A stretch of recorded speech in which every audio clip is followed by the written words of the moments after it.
Hi friends, welcome to ఫ్యూజర్. ఈరోజు మన టాపిక్ వచ్చేసి కేజీఎఫ్ 3 యొక్క స్టోరీ బ్రేక్ డౌన్ని మనం ఈ వీడియోలో చేయబోతున్నాం. అంటే మనకి కేజీఎఫ్ 2 చూసిన తర్వాత మనకి కేజీఎఫ్ 3కి ఉన్న పాసిబిలిటీస్, ఇంకా కేజీఎఫ్ 2 చూసిన తర్వాత మనకి రేజ్ అయిన డౌట్స్, ఇంకా కేజీఎఫ్ 2లో సాల్వ్ చేయకుండా ఉండిపోయిన క్వశ్చన్స్కి ఆన్సర్స్ని, ఇంకా స్టోరీ ఏ విధంగా ఉండబోతుంది అనే దాన్ని ఇప్పుడు మనం బ్రేక్ డౌన్ చేసి చెప్పబోతున్నాను. అయితే వీడియోని స్కిప్ చేయకుండా చివరి వరకు చూడండి. అయితే ఇన్ బిఫోర్ మన టాపిక్లోకి వెళ్ళబోయే ముందు మీరు కనుక మా ఛానల్ని ఫస్ట్ టైం చూస్తున్నట్టయితే కనుక ప్లీజ్ మా ఫ్యూజర్ ఛానల్ సబ్స్క్రైబ్ చేసుకుని బెల్ ఐకాన్ని యాక్టివ్లో ఉంచుకోండి. ఇంకా అస్సలు లేట్ చేయకుండా మన వీడియో టాపిక్లో వెళ్ళిపోదాం. అయితే నేను ముందుగానే స్పాయిలర్ అలర్ట్ అని చెప్పేసి చెప్తున్నాను, ఎందుకంటే కేజీఎఫ్ పార్ట్ 2 చూడడం వాళ్ళకి ఇది పూర్తిగా స్పాయిలర్ అలర్ట్ ఉంటుంది. ఎందుకంటే మనం కేజీఎఫ్ 2లోని కొన్ని విషయాల్ని మనం పార్ట్ 3కి ఉన్న లింకేజ్ గురించి చర్చించుకోబోతున్నాం. సో పార్ట్ 2 ఇంకెవరైనా చూడకుండా ఉన్నట్లయితే కనుక ప్లీజ్ వాళ్ళకి ఇది స్పాయిలర్ అలర్ట్. ఇక్కడ మరి అలాంటి వాళ్ళు ఎవరైనా ఉంటే కనుక ఇక్కడతో వీడియో ఆపేసి వెళ్ళిపోవచ్చు, లేదంటే స్టోరీ లీక్ అయిపోతుంది. కేజీఎఫ్ చాప్టర్ 3 మనకి కేజీఎఫ్ 2 అతో మొత్తం సినిమాలు ఇంకా అయిపోయినట్టే అనుకున్నప్పుడు ప్రశాంత్ నీల్ గారు కేజీఎఫ్ చాప్టర్ 3 అని చెప్పేసి లాస్ట్లో కంక్లూజన్లో మనకి ఎండ్ క్రెడిట్స్ మెన్షన్ చేసి మనకి వేరే లెవెల్ హైప్ అయితే తీసుకొచ్చారు. అయితే దానికి సంబంధించిన పాసిబిలిటీస్ ఏమున్నాయని చెప్పేసి మనకి మూవీలోనే చాలా పాసిబిలిటీస్ని అయితే వదిలేసి వెళ్ళారు.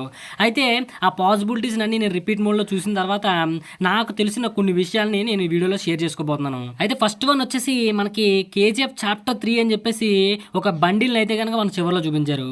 అయితే మనకి మూవీలో ఒక పీరియడ్ ఆఫ్ టైంని మనం మిస్ అయ్యేలా చేశారనమాట. 1978 to 1981 అని చెప్పేసి ఇంటర్నేషనల్ క్రైమ్ చేసేటప్పుడు రాకీ బాయ్ మన ఆ పీరియడ్ ఆఫ్ టైంని మనం స్కిప్ చేసి మూవీలో అయితే కనుక చూపించారు. అయితే ఆ పీరియడ్ ఆఫ్ టైంలోనే మనకి కేజీఎఫ్ చాప్టర్ 3 జరగబోతుంది. అంటే రాకీ ఇప్పుడు చనిపోయాడు కదా, అక్కడితో క్లైమాక్స్ అయింది. సో మనకి ముందు జరిగిన కథని మనకి ఫస్ట్ వన్ ఇంకా సెకండ్ వన్లో చూపించినట్లుగా కథలో కొద్దిగా ముందుకు వెళ్ళి ఇంటర్నేషనల్ క్రైమ్స్ ఏ విధంగా రాకీ బాయ్ చేశాడు, ఇంకా అమెరికన్కి ఇండోనేషియన్స్కి మధ్య ఏ విధంగా రాకీ బాయ్ తన పెత్తనాన్ని చెలాయించాడనే విషయాల గురించి మన కేజీఎఫ్ చాప్టర్ 3 ఉండబోతుంది. సో ఇది ఇట్స్ ఏ కంప్లీట్ ప్రీక్వెల్ అని చెప్పుకోవచ్చు. ఇంకా సెకండ్ పాయింట్ వచ్చేసి రమికా సేన్ క్యారెక్టర్తో రావు రమేష్ గారు ఈ విధంగా అంటారు, 25 ఇయర్స్ నుంచి కేజీఎఫ్ గురించి నేను స్టడీ చేస్తున్నాను. 21 స్టేట్లు, 9 యూనియన్ టెరిటరీస్లో బిగ్గెస్ట్ నేషనల్ ఇష్యూ ఎవరో కాదు మన రాకీ బాయ్ యష్ అని చెప్పేసి ఆవిడతో చెప్తారు. అయితే దీన్ని బట్టి మనకు అర్థమైతే ఏంటంటే కనుక 21 స్టేట్స్, 9 యూనియన్ టెరిటరీస్లో ఉన్న స్టోరీ అంతా కూడా మనకి బ్యాలెన్సింగ్లో మనకి పార్ట్లుగా చూపించే అవకాశం అయితే ఉంది. సో మనకి కేజీఎఫ్ 3తోనే ఎండ్ అవుతుందని మనం ఖచ్చితంగా అయితే చెప్పలేం. ఎందుకంటే కేజీఎఫ్ 3లో రాకీ బాయ్ ఇంకా బతికే ఉన్నాడు అని చెప్పేసి ట్విస్ట్ ఎండ్ చేసి కేజీఎఫ్ 4ను కూడా చూపించే అవకాశం అయితే ఉంది. అయితే ప్రూఫ్లు లేకుండా ఈ విషయాలు అయితే నేను చెప్పట్లేదు, ఎందుకంటే హొంబాలే ప్రొడక్షన్ సంస్థ వాళ్ళే మేము కేజీఎఫ్ సిరీస్ని పార్ట్ 3తోనే ఆపేయాలని కూడా అనుకోవట్లేదు, మేము దాన్ని కంటిన్యూ చేద్దాం అనుకుంటున్నాను అని చెప్పేసి ఒక ఇంటర్వ్యూలో తెలిపారు. ఇంకా దాంతోపాటుగానే మనకి కేజీఎఫ్ చాప్టర్ 1లోనే మనకి అధీరాన్ని చంపేసినట్టుగా, తను చనిపోయినట్టుగా ఇనాయత్ ఖలీల్ని ఎక్కువ బిల్డప్ ఇచ్చి చూపించి చివరిలో క్లైమాక్స్ని ఎండ్ చేశారు.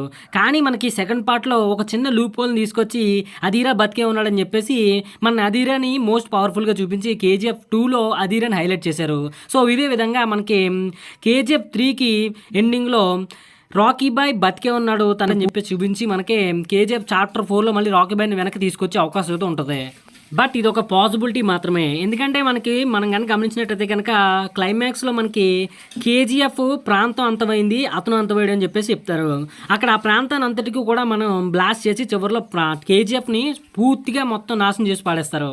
అయితే కేజీఎఫ్ ఒక బిగ్గెస్ట్ వెల్ డెవలప్డ్ ఏరియాగా మారిన తర్వాత కూడా దాన్ని ఎందుకోసం అని చెప్పేసి పేల్చి పాడేశారో మనకి తెలియాల్సి ఉంటుంది. అది కూడా పార్ట్ 3లో ఎక్స్ప్లోర్ చేసే విధంగా అయితే ఉండొచ్చు. అయితే కేజీఎఫ్ని అంతం చేసినప్పటికీ కూడా వాళ్ళకి సంబంధించి పక్కన ఇల్లు కట్టించి ఉండిచాడు రాకీ బాయ్. సో ఆ ఇల్లు కట్టించిన ప్రదేశంలోకి వచ్చి రూల్ చేసే అవకాశం కూడా ఉంటుంది మనకి చాప్టర్ 3లో.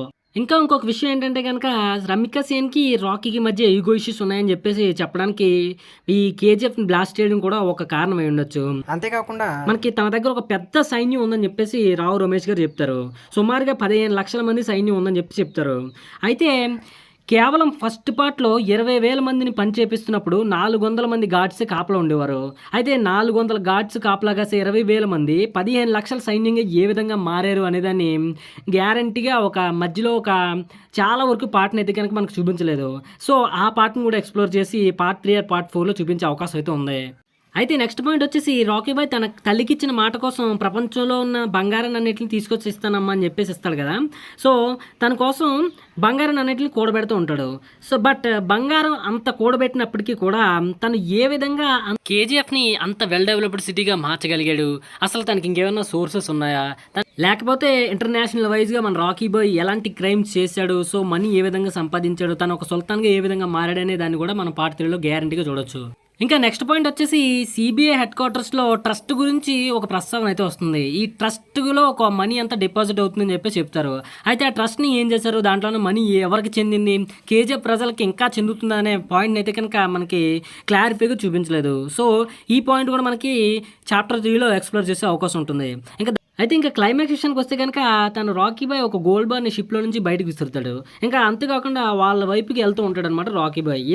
అయితే తన వైపే వస్తున్న రాకీ బాయ్ని Indian naval base and Andaman Nicobar నుంచి ఇంకా తదితర ప్రాంతాల నుంచి ఫైరింగ్ చేసి ఎందుకోసం రాకీ బాయ్ని చంపేశారు అనే విషయాన్ని ఖచ్చితంగా మనకి పార్ట్ 3లో ఎక్స్ప్లోర్ చేసి చూపించే అవకాశం ఉంది.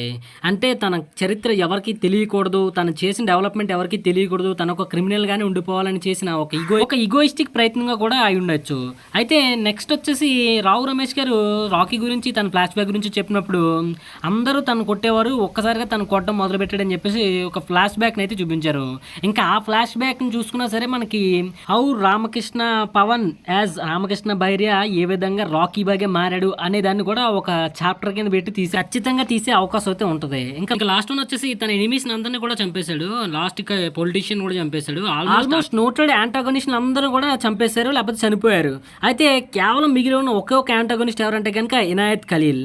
అయితే తను టూర్కి వెళ్ళినప్పుడు అక్కడ జరిగిన తనతో పాటు చేసిన బిజినెస్ గురించి, వాళ్ళిద్దరి మధ్య వైరింగ్ గురించి, వాళ్ళిద్దరి మధ్య ఇష్యూస్ గురించి, ఫైట్ గురించి చాప్టర్ 3లో చూపించే అవకాశం అయితే ఉంటుంది. ఇంకా ఫైనల్గా జనాలందరి మధ్యలో ఉన్న క్యూరియాసిటీ అంటే కనుక కేజీఎఫ్ చాప్టర్ 2కి ఇంకా చాప్టర్ 3కి సాలార్ మూవీకి ఉన్న సంబంధం ఏంటనేది.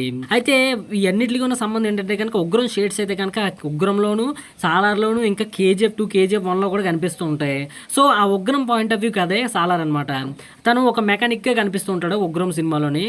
సో సాలార్ మూవీలో కూడా ఉగ్రం షేడ్స్ కనిపిస్తాయి కాబట్టి మనకి లింకప్ ఉండే అవకాశం అయితే ఒక పాసిబిలిటీ అయితే ఉంది. ఇంక ఈ ఫ్యాక్టర్స్ అన్నిటిని బట్టి చూసుకుంటే కనుక మనం ఒక మాస్ యూపోరియన్ అయితే కనుక ఎక్స్పీరియన్స్ చేయొచ్చు కేజీఎఫ్ చాప్టర్ 3 ఇంకా సాలార్ లాంటి మూవీస్ వచ్చిన తర్వాత.